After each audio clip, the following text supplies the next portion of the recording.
If I start at the far end here, you can see there's a torch, there's an illuminator, which will, both of those will affix to some kind of weapon system. We'll have to look in detail as to what kind of weapon system, but I suspect either a large rifle or a small piece of artillery.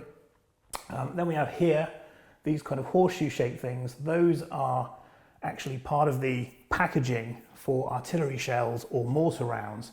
They're called horseshoes, they look like horseshoes, and they hold things in place to make sure they don't prematurely detonate as they get banged around in their respective boxes. We also have lots of evidence of drinking.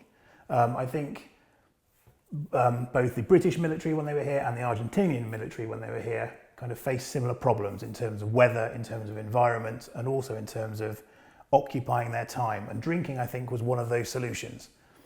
Here we have a bottle of Benedictine and here a bottle of spirits.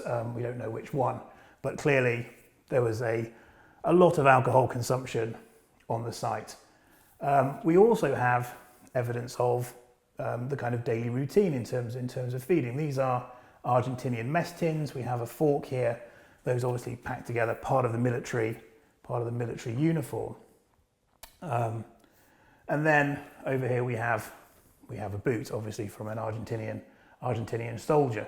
This looks quite small. There's a possibility it belonged to a young conscript, but also because of the wet conditions, it also could have shrunk. So we can't really tell size-wise.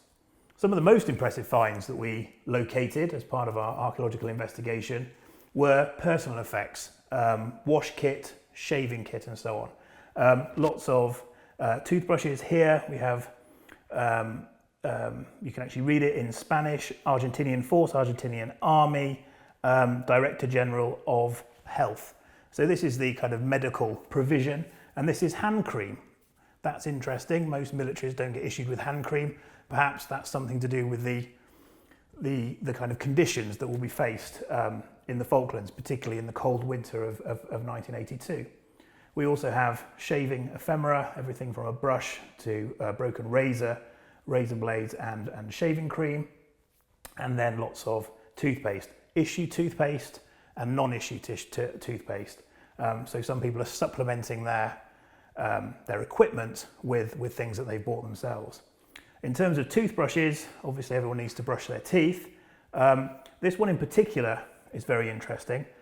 Somebody has essentially marked their name into this, or at least initials or their nickname, ATI, A-T-I.